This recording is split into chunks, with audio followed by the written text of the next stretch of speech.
Welcome to the Cyber Risk Management Podcast. Our mission is to help you thrive as a cyber risk manager. On today's episode, your virtual Chief Information Security Officer is Kip Boyle, and your virtual Cybersecurity Counsel is Jake Bernstein. Visit them at cyberriskopportunities.com and focolaw.com.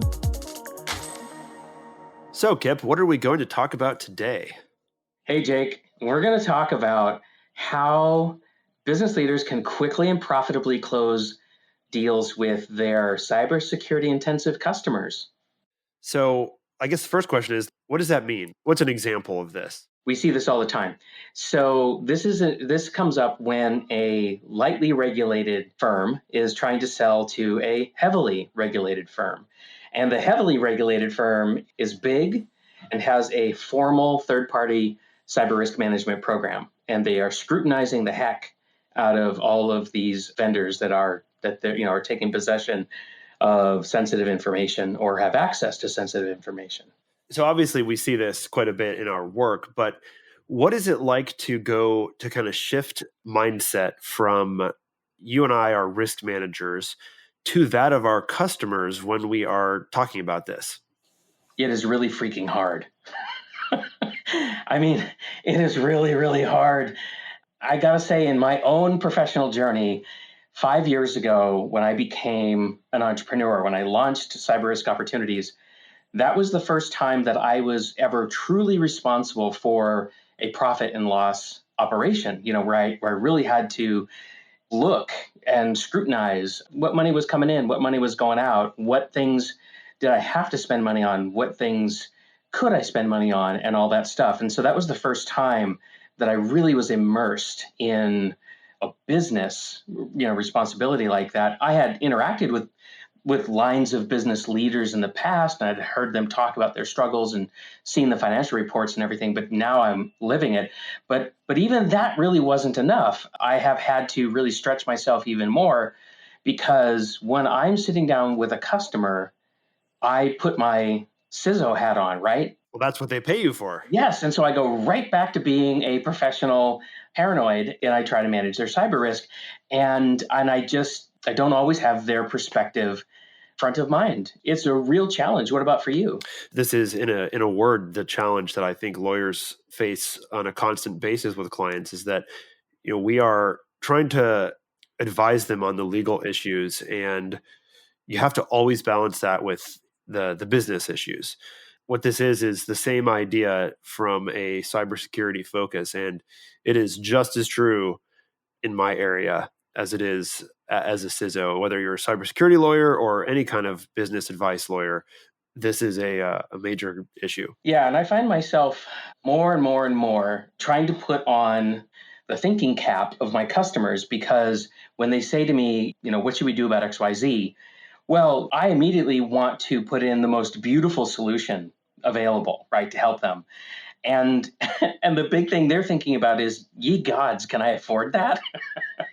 Because they're thinking about their margin, right? They're thinking about gross margins. They're thinking about profitability. They're thinking about all the promises they made to their investors and stakeholders and the people they've borrowed money from. And so their perspective is so broad and so wide. We're just talking about one little sliver of their risk. This is one of those things where we as risk professionals have to remember that the business of our clients isn't being the most secure company possible. It isn't getting every legal question 100% right. And by the way, this applies to everybody listening, because most of our audience is in cybersecurity and they're working for someone who has the same issue. So this is the classic kind of business empathy and being able to put yourself in someone else's shoes. So there is one type of customer, I think, that struggles with this the most. And I think, we would put it a couple different ways. One, you can just say, we have a small client who's trying to do business with a big customer. There's always issues there, but there's also not necessarily a lot of choice. So I think a really interesting example, though, is when you have a smaller, lightly regulated firm selling to a heavily regulated one. So do you have a good example of that, Kip? So several, in fact. When I look at my book of business, I see this a lot. Whether it's a software as a service provider or somebody who's doing other types of systems management work for a very, very large company. But for the purposes of this episode, let's think about a SaaS provider, right? So you've got a technology company that is being led by somebody who's probably expert at the technology in question. So maybe it's a machine learning, maybe it's a SaaS with a machine learning engine behind it.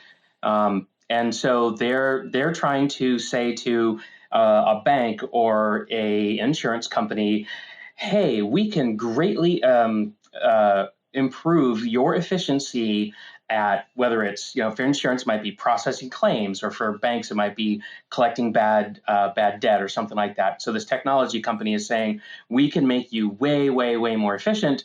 You just have to use our little tech engine thingy that we built over here. And oh, by the way, it's going to sit, in the Amazon cloud or in the Azure cloud, and we're going to manage that for you. So trust us. Yep. Very good example. So obviously, the issue here is that the buying companies are trying to manage their third-party cyber risk. And as we've said over and over, this is a huge and very important part of cyber risk management. But when you are representing, or when you're working for a company who is the target of third-party cyber risk management, it can be challenging. Oh, yes. And what's really fascinating to me is sitting on both sides, right? Because we've got customers where we're saying, by golly, you better get a handle on your third-party cyber risk, and we're helping them do that. And then we've got customers where we're saying, oh my gosh, you're going to get crushed if you're not careful. You can't do all that stuff that they're asking you to do. You can't afford it, So it's crazy. It's really crazy. But I mean, at the bottom line here is that large companies buying things from vendors, whether it's a product or a service, and the service could be, a product that is now delivered as a service, right? So, but they have to be sure that the vendors they're working with are great at preventing incidents, or when necessary, detecting them, responding to them, and recovering from them. Because when I was an active CISO at my insurance company, I thought of all these vendors as a natural extension of our technological ecosystem. And so I wanted them to adhere to our cybersecurity policy as if they were part of our company. That's what I was looking for. Yep. And the challenge there is that if you have 50 clients as a smaller company and they all want you to act as if they're part of your bigger customer, you can end up with competing interests, and it can get very difficult very fast. Oh, yeah, there's a lot of reconciliation that needs to go on. For one of my customers, they had several contracts with, I would say they had a clutch of about 5 major customers that were driving the bulk of their revenue. And then they had a bunch of other customers that were just, sort of taking up the rest. And so we sat down with these 5 data security addendums and other contract vehicles that had been signed. And the question we were trying to answer was, are we satisfying all of these requirements? And so we set out to harmonize them and try to figure out, could we boil out a single set of security requirements from these 5 different customers? And man, it was tough. It was really tough. They used different language to say the same things. Other times, the requirements were conflicting, and oftentimes it was a matter of just saying, okay, well, who's going to set the most stringent password policy? Okay, we'll follow that, because if we do that, then everybody else will be happy. So yeah, so it was really eye-opening. So let's talk about the sales process, because I think that is something that a lot of our clients struggle with, because there's a lot at stake and there's a lot of different components that need to be looked at. And we always have to keep in mind that a sales contract is just the very beginning of the work for our clients, even if it is the bulk of the work for us. And what that means is that we have to be mindful of the fact that if our clients spend too much time and money and effort just trying to close a deal, that every day that goes by, they are losing margin basically. So kind of let's go into this and figure out what are the various issues as a sales hurdle for cybersecurity and vendors. Yeah, so there's a lot of things at stake. And again, we're in this episode, we're talking from the position of that mythical SaaS provider trying to sell to the big insurance company or the big bank.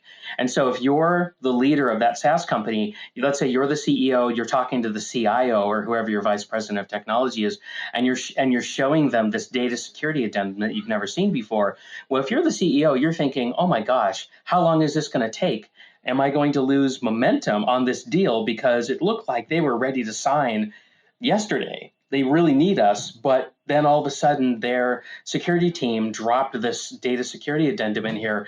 How fast can we get through this? Because I made promises, maybe I shouldn't have now that I'm thinking about it, but as the CEO, like I made promises about how much revenue I was going to generate this quarter. And this deal that I have right here in my hands is a big part of me making my numbers. And if I don't make my numbers, if I miss my sales targets, then there's going to be a lot of disappointed people. And that could mean I'm out of a job, or that might mean I need to change up my executive team. And I don't really want to do that because I just got this team all figured out. And, so loss of deal momentum, I think, is a huge thing that they think about. And then you already mentioned another one that's at stake, which is loss of deal margin. And what we mean by that is, if you're expecting to sell a widget for $2 and it costs you $1 to do everything you need to put that widget into your customer's hand, well, now you've got $1 of margin, right? $1 of profit here. And I'm just keeping the math really simple. But if you have to spend that extra dollar on answering enormous questionnaires full of obscure questions about obscure things that you've never heard of before, you're going to rapidly chew through that. And if you hire the wrong expert to help you, you're going to end up with this enormous bill. And so, you might win the deal, but you might start the work with zero profit or maybe even negative. It could cost you money, in fact. Yep. Okay, so how should companies overcome these sales hurdles? Well, there's one other thing at stake that I want to mention too, which is they might not win the deal at all. That is definitely a risk.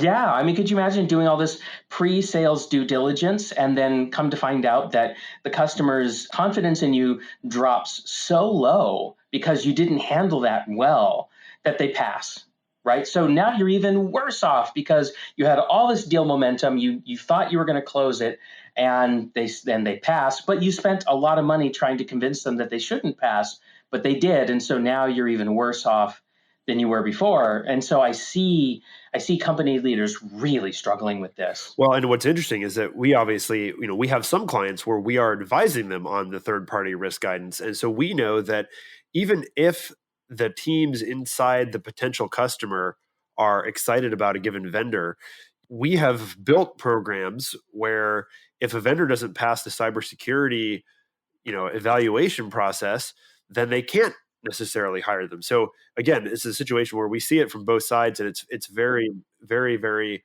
important to kind of understand the whole process. Right. And so we spend a lot of time coaching the clients that are trying to sell into the regulated spaces. We spend a lot of time coaching them on how to navigate these treacherous waters, how to overcome these sales hurdles, because that's what they say to me. Our customers, they're saying, look, this is a hurdle that I've got to get over in order to close this deal. Help me get over this hurdle. And there's other types of sales hurdles too. I mean, cybersecurity is just one. There's typically many that they've got to get over. It could be the actual cost of the service is another sales hurdle, just getting that tweaked and other terms of the agreement. So this is just one sales hurdle that they're trying to leap over. Exactly. So what can be done? What are some steps that we have? Okay, so I'm going to tell you in my experience how I work with business leaders to leap over these cybersecurity hurdles. And I see it as a 3-step process. So the first step is you've got to quickly evaluate the request that you got from the prospective customer, whether it's a data security addendum or it could be a questionnaire that they want you to fill out. And so you've got to quickly, get this thing in your hands and you have to evaluate it. Now, if you don't know how to evaluate it, you need an expert, right? That's like getting an obscure letter from the IRS and you're trying to figure out what this means. Just hand it to your CPA. Let them tell you what it means, right? I mean, you've got better things to do. And so same thing here. But let's say you want to try to evaluate it. Well, okay, so do you know what they're asking you for? And are you already doing it? Or are there significant gaps?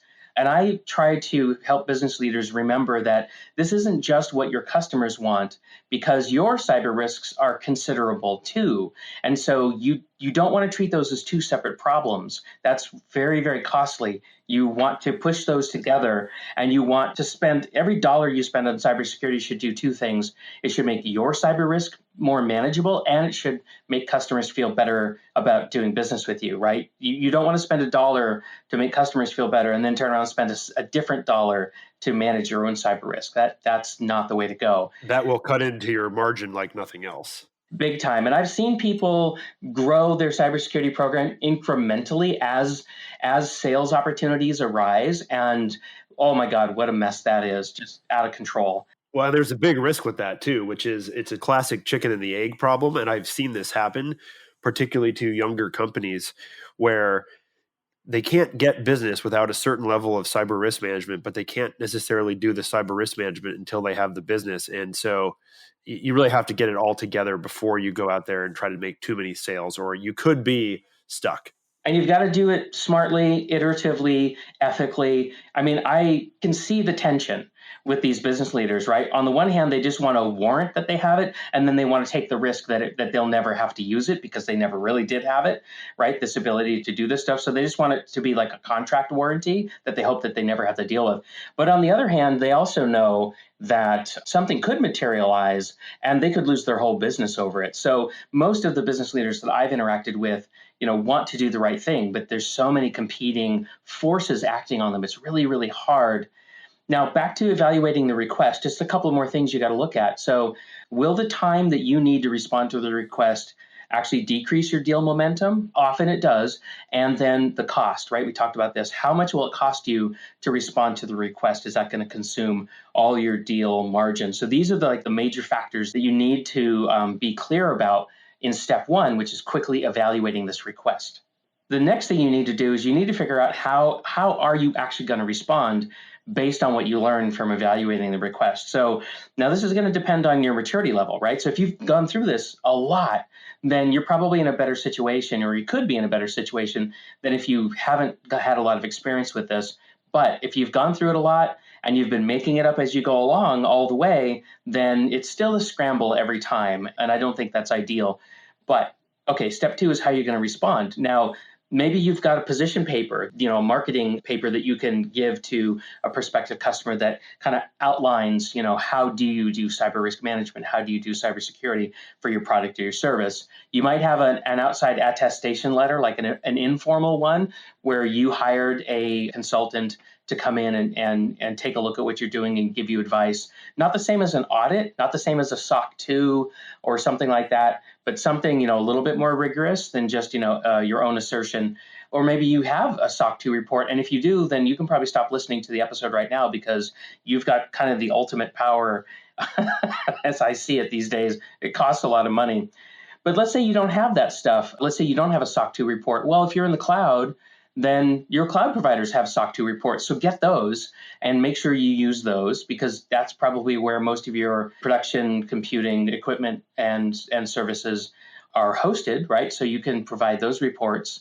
Maybe you can complete the short version of their due diligence form and then see, if a longer due diligence form is absolutely necessary. Here's something. Let's say they come to you and they say, no, here's the 300 question questionnaire. You don't have a SOC 2 report, so you're going to have to do this one.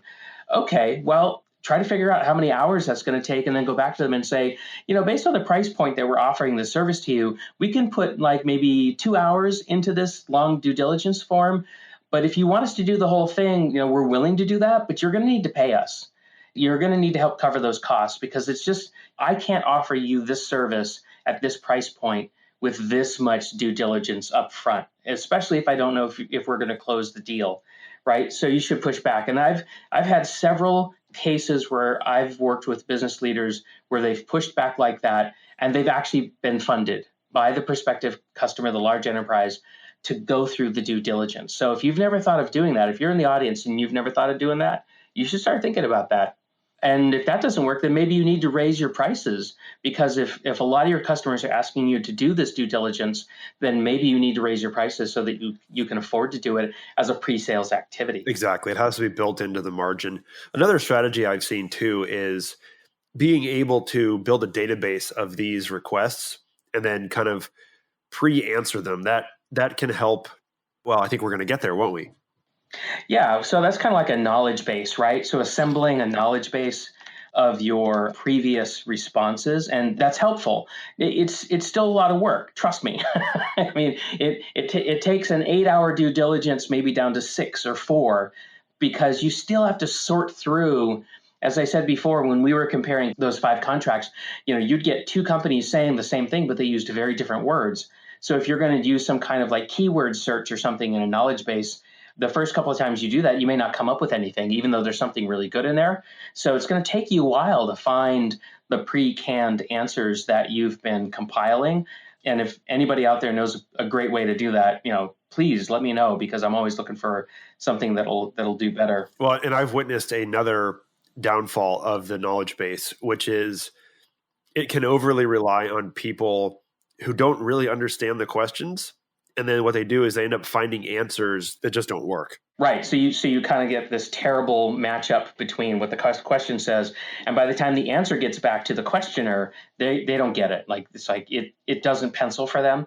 And by the way, whatever you do when you're going through the second step of actually responding, you've got to avoid appearing as though you don't know much about managing cyber risk, because prospective customers can smell that from a mile away. The fear, the uncertainty, the doubt on you. Like, you've got to project a lot of confidence, because if you don't and they smell that, then they're going to really turn up their due diligence process, and they're going to start really drilling in. Or they'll just run away. Yeah, or they'll just run away. And here's the thing. You might think losing the sale is the worst case scenario. It's not. It's bad, but it's not the worst. I'll tell you what the worst is. The worst is that you get the deal, and the people in the business unit love you, but the people in the cybersecurity unit hate you, and you're going to spend the rest of your days getting regular, close personal supervision by the cybersecurity team, who are going to come and talk to you all the time, and it's going to be super disruptive to your business, and you may never make your margin on that deal forever. Another almost even worse possible response or result is that happens. You eventually lose the deal because the cybersecurity folks really don't like you. And then they talk to their friends, and you find that you're locked out of an industry. Absolutely. Your reputation will go into the toilet, and you'll be behind the 8 ball from the beginning the next time you go to a large insurance company, because like you said, the cybersecurity teams have compared notes, and they already know before you even show up that you're a problem child. Ugh. Yep. It happens. It's important, because that's one of the purposes of information sharing. Right. Absolutely. So just know that cybersecurity people talk to each other. They often do it in binary.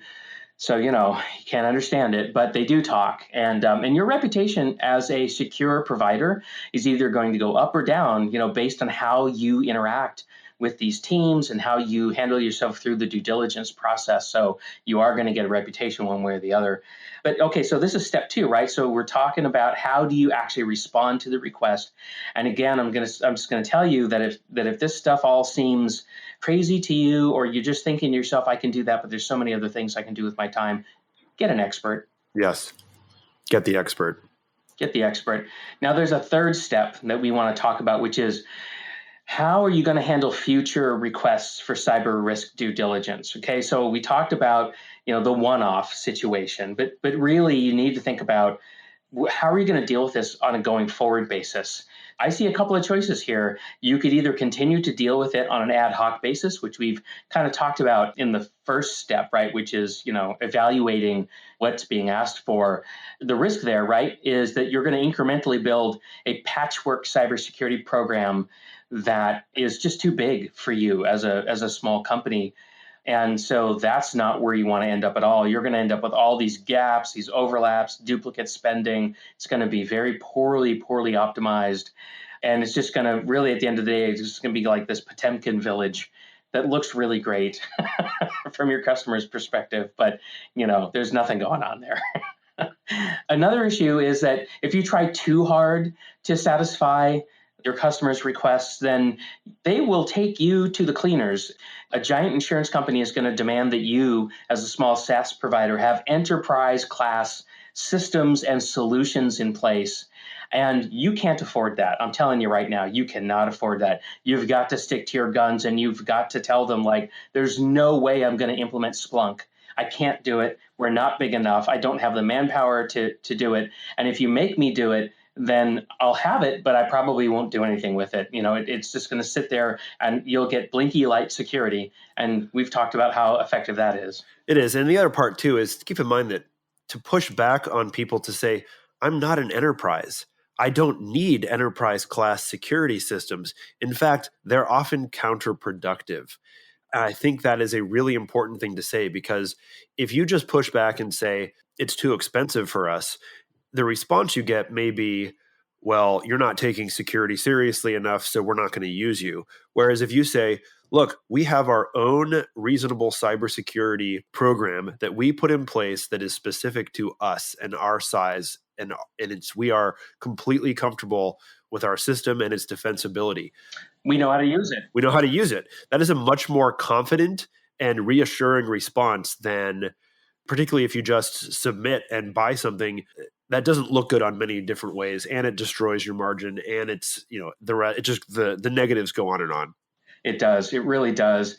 I am helping customers all the time try to figure out, things like intrusion detection systems. I just had this conversation the other day where the person in charge of IT asked me at the SaaS company, do I really have to install an intrusion detection system? That's what my customers are wanting. And I said, you mean like some kind of a Splunk or some kind of a Snort or something like that, some kind of a big enterprise system? He goes, yeah, I just don't see that as being workable. And I said, absolutely not. Do not even think about installing that. I said, but what you can do is, here's a list of 10 common indicators of compromise. And you can write 10 reports that will tell you if one of these things happens. And as an example, I said, look, anybody who attacks you wants to become an admin or root. So what you need to do is you need to monitor the number of admin accounts, the number of root accounts you have. And every 24 hours at a minimum, you should be receiving a report about how those accounts have changed in the past 24 hours. And if you see any change that you didn't authorize, because you're a small company, you'd know, then you have an intruder and you need to get on it immediately, right? So who needs an enterprise class system when you can write a report from some log entries that you can pull out? And it's just a common path to exploitation is people are going to become root, they're going to misuse the accounts. So it's just one example of how you can satisfy a requirement without spending a ton of money trying to figure out how to deploy an enterprise class solution. So this third step we're talking about is, how are you going to handle future cyber risk due diligence requests? And so we just talked about ad hoc, right? Just figuring it out as you go. Or, and I think this is more powerful, is you can put a more structured response into place, which is, so for example, could you put together a canned response? Right, that would answer most of their questions up front. A position paper, a piece of marketing collateral that just kind of orients them to the way that you do things. Not that that's going to solve the due diligence issue, but I think what that's going to do is it's going to send a signal that you get this. Like, you don't even have to be asked to do the due diligence. You're going to offer this up front as a way of telling them, like, you get it, you understand where they're coming from, and you've thought about this, and it's going to make them feel a lot better about you up front. Another thing you could do is that knowledge base that we talked about, right? So a place where you can go and say, has anybody ever asked us this question before, and pull that out. You could possibly outsource the completion of the big security questionnaires and then pass the invoice on to the company that's requesting you to do that due diligence. I've seen that. And if you're a small company, that's really wise, because the last thing you want is a scarce resource like the vice president of IT, who should be doing all kinds of really important strategic things for your business, bogged down trying to answer these questionnaires. That's a massive mismatch of talent to need. Think about the opportunity cost. A couple other thoughts that I wanted to share with the audience is, ask yourself, would customers respect an ISO 27001 or a NIST cybersecurity framework certification from an outside auditor of some kind? That sometimes can be a suitable substitute for a 300 question questionnaire. Or you may have to go all the way and get your own SOC 2 annual report. And I know we haven't really described what a SOC 2 report is, but I'm counting on people in the audience more or less to know what that is. And it's when an outside auditor comes in and does an actual formal audit to see if your cybersecurity program is everything that it should be. It's really expensive to get one of those. Your first one's going to cost a ton of money. And when you start doing one, you're never going to stop. So just realize that, if somebody asks you for a SOC 2 report, realize that that's a lifelong commitment. It's not a small thing. And I think the last thing is that you could softly position your brand as the secure choice. Like I wouldn't put I wouldn't put like a neon sign. I would not, say to everybody, like, we're totally secure, we're the most secure. Like, don't do that, because you're just kind of like encouraging people to prove you wrong. However, when you get that marketing piece and you give it to your prospective customers proactively, that's a soft position of your brand as the secure choice. And so you don't need to blast that all over your website and in your ad campaigns, but just make sure that when you're talking with prospective customers, you bring that up. And I think that's going to impress them. And that's going to possibly allow you, again, to make that small price premium increase so that you can afford to do the due diligence and make it look like easy breezy, right? And that's what your customers really want to see. Okay, so that's my recommendation, my 3-step recommendation for how you can get over these sales hurdles related to cyber risk whenever they come upon you. I'd love to hear from anybody who has other ideas about this or has very different experiences. I'd love to hear from you. So you can just send me an email, kip@cyberriskopportunities.com. All right. Well, that about wraps up this episode. So let's go ahead and close out. Yep. Okay. We talked about today how to quickly and profitably close deals with your cybersecurity intensive customers. Thanks for listening. We'll see you next time. See you next time. Thanks for joining us today on the Cyber Risk Management Podcast. Remember that cyber risk management is a team sport, so include your senior decision makers, legal department, HR, and IT for full effectiveness. So, if you want to manage cyber as the dynamic business risk it has become, we can help. Find out more by visiting us at cyberriskopportunities.com and focallaw.com. Thanks for tuning in. See you next time.